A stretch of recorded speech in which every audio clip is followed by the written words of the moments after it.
ऐसा बाप नहीं चाहिए। एक बड़े शहर में रतनलाल अपनी बेटी संध्या और छोटे बेटे कुणाल के साथ रहता है। रतनलाल बहुत गरीब है और शराबी किस्म का आदमी है। वो रिक्शा चलाकर अपना जीवन यापन कर रहा है। रतनलाल एक अधेड़ उम्र के आदमी योगेश्वर को कभी कभी अपनी रिक्शा से मार्केट या मंदिर छोड़ता है और कभी कभी बाजार से उसका सामान भी ले आता है।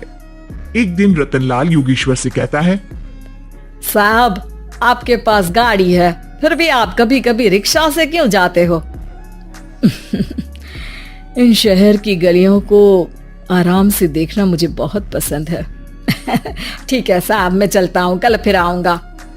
अरे रतनलाल रुको तो, मैंने सुना है कि तुम अपनी बेटी को कुछ पैसों के बदले किसी को दे रहे हो। अभी किसी को बेचे नहीं तो क्या करे साहब, एक छोटा बेटा है, उसको पढ़ाना भी है, उसकी देखभाल भी करनी है, और अगर मैं बेटी को घर में रखूंगा तो उसकी शादी कैसे करूंगा साहब? तुमको कितने पैसे मिल रहे हैं? अब 50,000 साहब। देखो मैं तुमको पूरे 20 लाख रुपए देता हूँ, तुम अपनी बेटी संध्या को मुझे दे दो।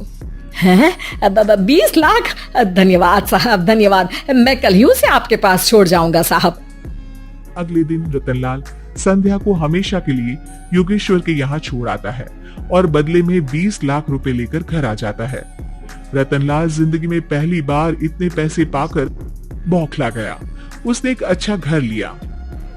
कुणाल, अब हमें कोई चिंता नहीं है, तो अब अच्छे से पढ़, खूब मन लगाकर पढ़ाई करना। पापा मुझे पढ़ाई करना अच्छा नहीं लगता। अरे तूने अगर ज्यादा बकवास की ना तो बहुत मारूंगा। कल से तू अच्छे स्कूल में जाएगा तो जाएगा, हाँ बस। कुणाल का एडमिशन एक अच्छे स्कूल में हो जाता है, लेकिन आए दिन स्कूल से शिकायत आती ही रहती है। 10 साल बाद एक दिन प्रिंसिपल मैडम रतनलाल को स्कूल में बुलाती है। रतनलाल, आपका बेटा कुणाल बहुत आवारा हो गया है और ये बिल्कुल भी पढ़ाई नहीं करता है, बल्कि उसका दिमाग गलत कामों में जा रहा है। अब मैं उससे बात करूंगा मैडम। ठीक है, आज ये आखिरी मौका है, अगली बार तो मैं उसे स्कूल से ही बाहर निकाल दूंगी। रतनलाल घर आ जाता है और कुणाल से कहता है, कुणाल बेटा, मैं तुम्हारे ऊपर इतना पैसा लगा रहा हूँ, फिर भी तुम स्कूल में सही से क्यों नहीं पढ़ते हो? आप तो रहने ही दीजिए, मैं सब जानता हूँ कि ये पैसा कहाँ से आया है। और वैसे भी अब ये पैसा मेरा है, मेरा जो भी मन होगा मैं करूँगा। आज के बाद मैं कभी स्कूल नहीं जाने वाला। रतनलाल को अपनी बेटी की याद आती है और वो रोने लगता है। 5 साल बाद कुणाल एक दिन एक लड़की को शादी करके घर ले आता है। पिताजी, ये मेरी पत्नी है स्वीटी।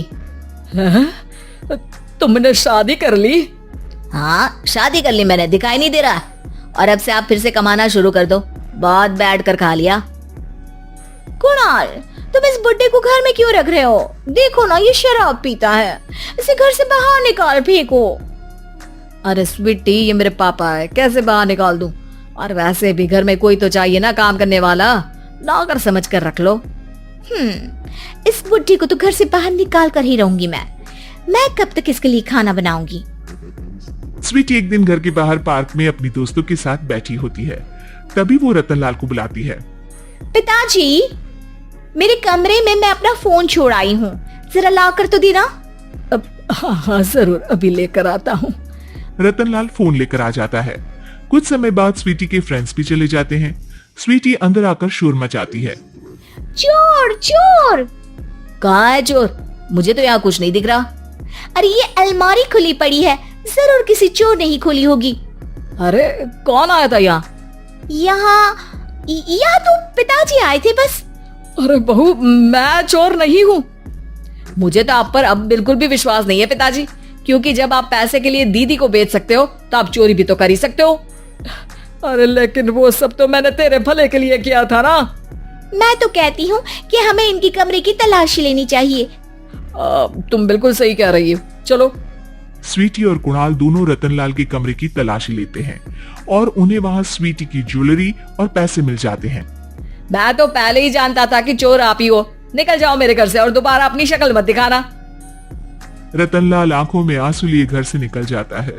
स्वीटी मन ही मन सोचती है, आज तो मेरी प्लानिंग सफल हो गई। जैसा मैं चाहती थी ऐसा ही किया और बड़ी आसानी से उस बुड्ढी को चोरी का इल्जाम लगाकर घर से भगा दिया। रतनलाल की हालत अब ज्यादा खराब हो गई और वो सड़क पर बैठकर भीख मांगकर खाने लगा। एक दिन वहां एक गाड़ी आकर रुकी और सड़क पर बैठे सभी भिखारियों को अपने सेंटर ले गई। एनजीओ की मालिक संध्या एक एक करके सभी को सुविधा मुहैया कराती है। तभी उसकी नजर रतनलाल पर पड़ती है। पिताजी, संध्या तू? पिताजी आपकी ये हालत कैसे हुई? ये सब मेरे बुरे कर्मों की सजा है जो मुझे मिल रही है। मुझे माफ कर दे बेटी।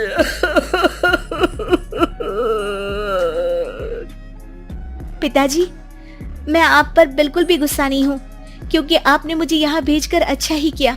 मेरी जिंदगी बदल गई। लेकिन ये सब हुआ कैसे बेटा? आप ये नए कपड़े पहनो, तब तक मैं योगेश्वर अंकल को बुला कर लाती हूँ। योगेश्वर अंकल? हाँ अंकल।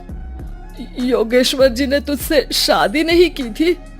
नहीं तो पापा, उन्होंने तो मुझे पढ़ा लिखा कर इस काबिल बनाया है कि मैं आज सबकी सेवा कर पा रही हूँ। रतनलाल पश्चाताप करके रोता रहता है। तभी योगेश्वर भी वहां आ जाता है। रतनलाल जी, आपकी ये हालत कैसे हुई? इतने सारे पैसों के बावजूद भी? क्योंकि मैंने बेटे और बेटी में भेदभाव किया था। लेकिन आपने ये कैसे किया? मुझे ये जानना है, बताइए।